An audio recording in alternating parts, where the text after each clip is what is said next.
Okay. So this right here is my 6 ARC rifle that I've also built. The reason that I went with a 6 ARC, looking at it, I feel like the 6 ARC didn't get a fair chance when it first came out. For those of you that don't know the history of the 6 ARC, it came out 2019 to the civilian market, right there at the end of 2019. And it was starting to get big at SHOT Show right before COVID hit. And then, as we all know, COVID happened and the supply chain issues just didn't stop for a while. So it really kind of delayed the takeoff of the 6 ARC, in my opinion. But little backstory, a little more history. The 6 ARC was built for an unnamed DoD entity,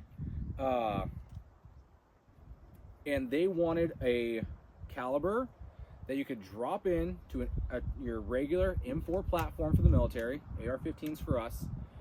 You could just basically replace the upper and have a bullet that replaces the 308. It blends in more.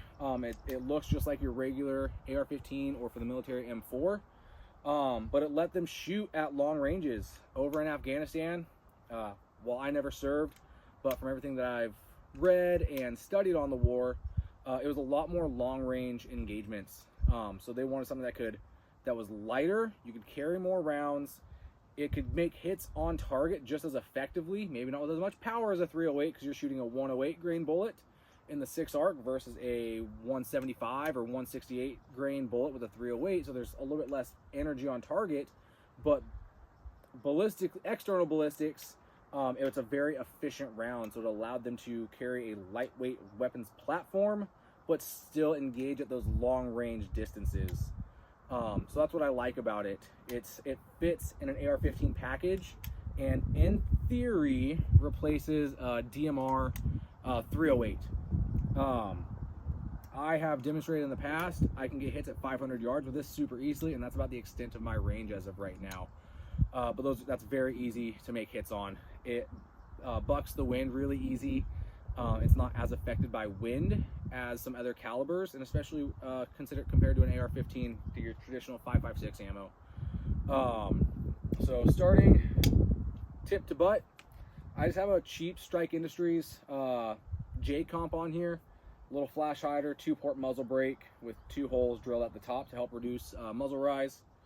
Aero Precision adjustable gas block, and an 18-inch Ballistic Advantage stainless steel 1-in-7 twist rifle length gas system barrel. Magpul bipod. I just wanted an inexpensive bipod before I even had this tripod. I'm a big fan of it so far. Not the best tripod on the market, but it does the job. This is a BOG 3-inch Arca rail attachment that I bought when I got this tripod. Aero Precision M4E1 enhanced upper with the Aero Precision M4E1 enhanced handguard. Also, for those of you that don't know, when M-LOK was starting to become a thing, the military actually did a test on different handguards to see what held zero the best, especially when it comes to like their night vision laser aiming devices. And actually the Aero Precision M4E1 handguard was on that test, specifically with the enhanced upper. Without going into it too much, your traditional AR-15 upper is just threaded where the barrel goes in. So you shove the barrel in and then put the barrel nut on and tighten that down, and then that just locks your barrel into the upper receiver.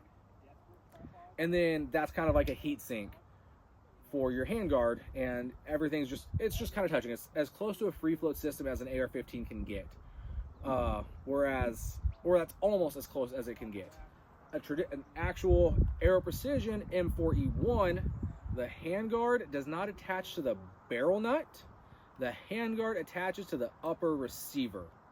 The difference being there's a jam nut that jams the barrel into place inside of the upper, and then the Aero Precision handguard attaches to a machined extension of the upper receiver itself. So this actually does lead to more accuracy, in theory, it has the potential to lead to more accuracy and less deflection in the handguard when you're mounting your rifle on things like a tripod, a bipod, or a barricade. So it puts less stress on the barrel itself. So that's why I went with it, and even the military found that this setup was the best setup, but it wasn't a military contract item. They just tested it and then they found that Picatinny was by far the most repeatable and most reliable source of mounting those devices. I wish I could find the article. I remember reading that years ago. So like I said, Aero Precision, upper, lower, handguard, lower, Radian ambidextrous charging handle, Radian ambidextrous safety. Right now it's just a standard charging handle. This is actually a Voltor A5 stock, so it's a longer recoil impulse, which leads to a softer shooting experience. So in your traditional AR-15s, it's just a carbine length buffer tube, which is a shorter spring, stiffer spring, and then it's a shorter distance for your spring and buffer to slow down your bolt carrier group before it bottoms out and causes the recoil impulse that you feel. So this allows you to have a rifle length spring with a slightly longer buffer and heavier buffer to soften that impulse when it bottoms out in your buffer tube, which makes this really pleasant shooting. I can get really fast follow-up shots at distance, which I should test one of these days. Inside I have a LaRue MBT trigger. It's a really, really good trigger. Some people don't like it. They can be kind of inconsistent from trigger to trigger, so I've heard. I've put a lot of these triggers in other people's guns, and I absolutely love it. I think it's right up there with a Geisley. My dad has a Geisley in his rifle that I built him, and the biggest difference that I've noticed, it's been a while since I've tested it. The Geisley, when you reset it, it resets at the wall of the trigger, whereas the LaRue pushes you just a little past the wall of the trigger, and you have to take up a little bit of slack for the follow-up shot, but it's really not noticeable when you're shooting. And then this is just a Magpul MOE, it doesn't say. Magpul, I want to say maybe it's an SL grip. I like the Magpul grips. It might just be, it looks like a, oh, there it is, Magpul K2. It's not the K2 Plus with the rubberized grip texture. It's just the Magpul K2 grip, which I'm not the biggest fan of the rubberized texture for a grip anymore. And then on top of that, I have a Vortex Venom 3 to 15. Yeah, I have a Vortex Venom 3 to 15 in MRADs or mils for my scope with their EBR-7C reticle, which I think is a fantastic entry-level optic to get into some long-range shooting. And then at the back here, I have my Magpul MOE stock. Oh my goodness, it's getting late. I can't remember. I'm not prepared for this. Magpul, it's a Magpul stock. It looks like the UGG boot. I can't remember.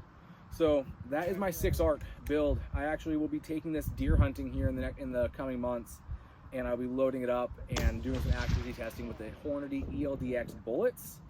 And yeah, I absolutely love this. Having the ability to go from this to eventually, once I pin and weld my 13.7 rifle or pistol to be a rifle, having the ability to go from a 6-ARC or from a 13.7 rifle that can shoot from 0 to 300 to a DMR style setup just by swapping the upper is fantastic. Oh, and I forgot to mention, bolt carrier group is a Brownells.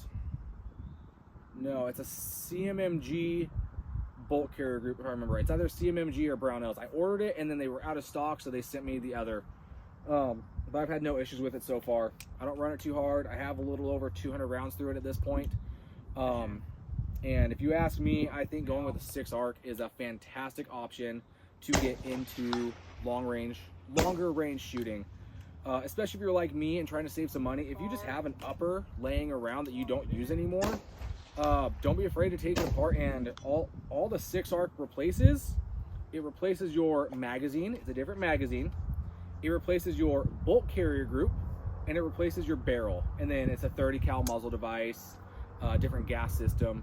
But as for parts that you just need for the 6 ARC, if you have like a rifle length AR-15 5.56 and you want to change it to 6 ARC with a rifle length gas, it's no issues. Those are the only differences: the barrel, bolt carrier, well, specifically the bolt itself, and the magazine.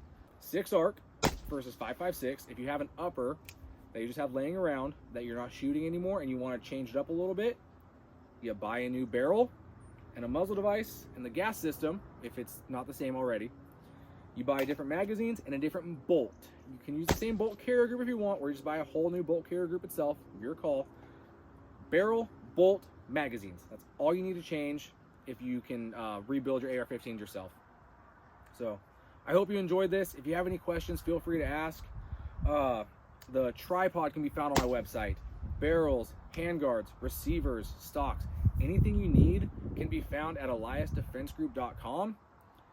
Like, subscribe, and hopefully you guys like the video. Let me know what you want to see in the future. Have a good one, guys.